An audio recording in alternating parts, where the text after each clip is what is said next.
Big TV భక్తి సమాచారం WhatsApp ఛానల్లో జాయిన్ అవ్వండి. అన్ని విశేషాలు ఎప్పటికప్పుడు తెలుసుకోండి. నమస్కారం గురుగారు. జై శ్రీమన్నారాయణ.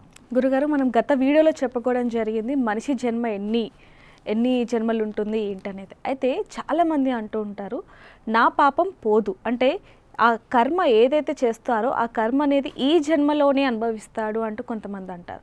మరి కొంతమంది వచ్చే జన్మలో అనుభవిస్తాడు అంటారు.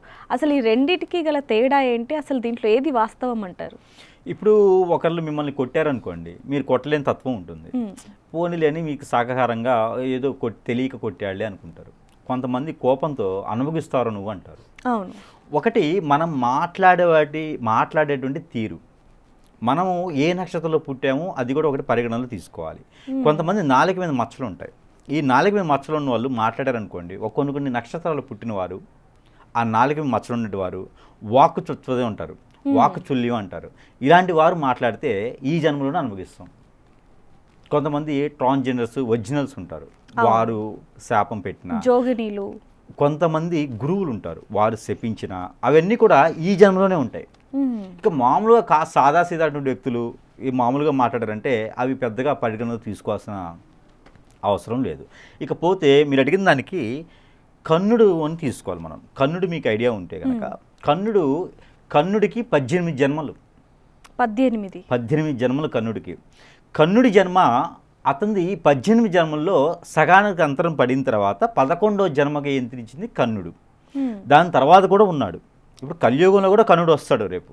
అయితే ఈ కన్నుడి జన్మ 18 జన్మలు. అయితే దీనికి స్వతహాగా ఆయనకి కన్నుడిగా పుట్టినప్పుడు తండ్రి ఉండడు, సూర్యుడిగా తండ్రిగా భావిస్తాడు. కుంతీదేవి తల్లి. ఆయనకి శాపం విమోచన ఉంటుంది.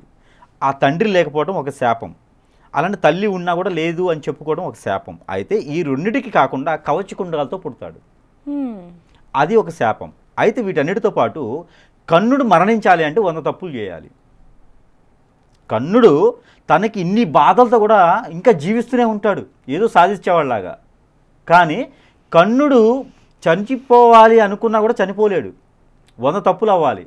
కన్నుడికి శాపం ఏంటంటే 100 తప్పులు చేస్తేనే చనిపోవాలి. ఆ జన్మలో శాపం అంటే పోయిన జన్మల్లో చూసుకుంటే చాలా ఉంటుంది. ఆ శాపాలు చూసుకుంటే 100 తప్పులు చేస్తే నువ్వు చనిపోతావు అని చెప్తారు.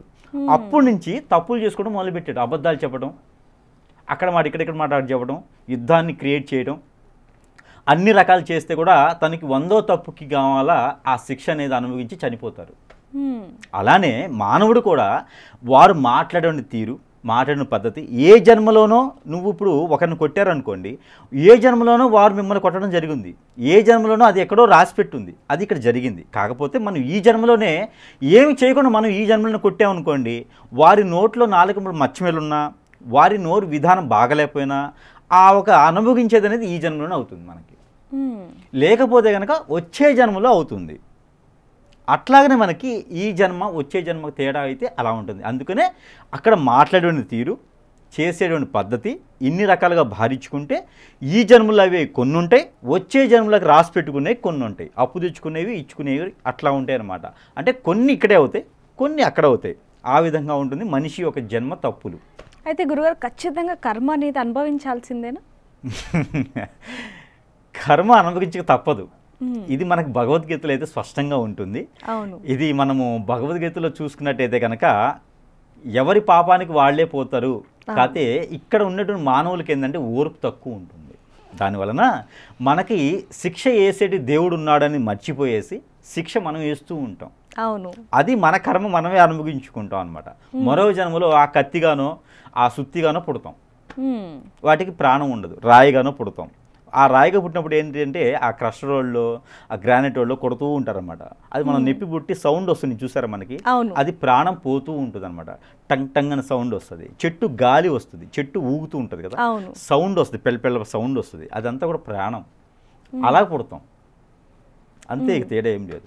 ఇప్పుడు మనకు చీమగా పుట్టామనుకోండి, పసక్కన తొక్కగానే అది బొద్దింగ నుండి హిట్ కొట్టేస్తాం, పోతుంది. అట్లాగా మనకి ఆ జన్మలు అనేది అలా క్రియేట్ అయిపోతాయి అనమాట. అదే ఎవరి పాపాన్ని వాళ్ళే ఇదవుతుంటారు అనమాట. కానీ అందుకే అంటూ ఉంటారేమో ఎవరి కర్మ వాళ్ళదే ఉంటుంది, ఎవరి పాపం వాళ్ళకే ఉంటుంది. ఇక చీమకైతే 3 రోజులే జీవం అని చెప్పేసి అని కథలు చాలా ఉన్నాయి.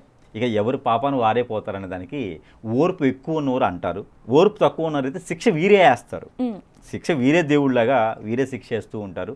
అలాంటిది ఎవరి కర్మను వాళ్ళే పోతారు అనుకున్న వారే పోతూ ఉంటారు, అది తెలియదు. ఎప్పుడైనా ఎదుటివాడు బాగుపడ్డాడు, ఎదుటివాడు సంపాదిస్తున్నాడు, నేనేం చేయలేకపోతున్నానని వాడి గురించి నువ్వు ఆలోచిస్తున్నావు, కానీ నువ్వెలా బ్రతకాలో నువ్వు మర్చిపోతున్నావు. ఆలోచించట్లేదు. నువ్వు మర్చిపోతున్నావు, ఆలోచించడం కాదు మర్చిపోతున్నావు. వాడి ఎదుగుదల బాగానే ఉంటుంది, నువ్వు మాత్రం అడుక్కుని పోతూనే ఉంటావు. అప్పుడు నీ కర్మ నువ్వు అనుభవిస్తున్నావు, వాడు కాదు, నువ్వు అనుభవిస్తున్నావు. కాకపోతే అందుకే మంచితనంతో ఉండి మంచితనంతో మాట్లాడి మంచితనంతో చేసుకుంటే వారికి బాగుంటుంది. అలాగే ఎదుటి వాళ్ళ గురించి చెడుగానో ఎదుటి వాళ్ళ గురించే ఆలోచిస్తూ ఉంటే మనం అక్కడే ఆగిపోతాం, వారు వెళ్తూనే ముందుకెళ్ళిపోతారు. అదే ఎవరి కర్మ వారు అనుభవించడం. పెద్దగా దీని గురించి వేరే గ్రంథాలు అవసరం లేదు. ఇది తీసుకుంటే సరిపోతుంది. థ్యాంక్ యూ సో మచ్ అండి. For more videos like this, subscribe Big TV channel.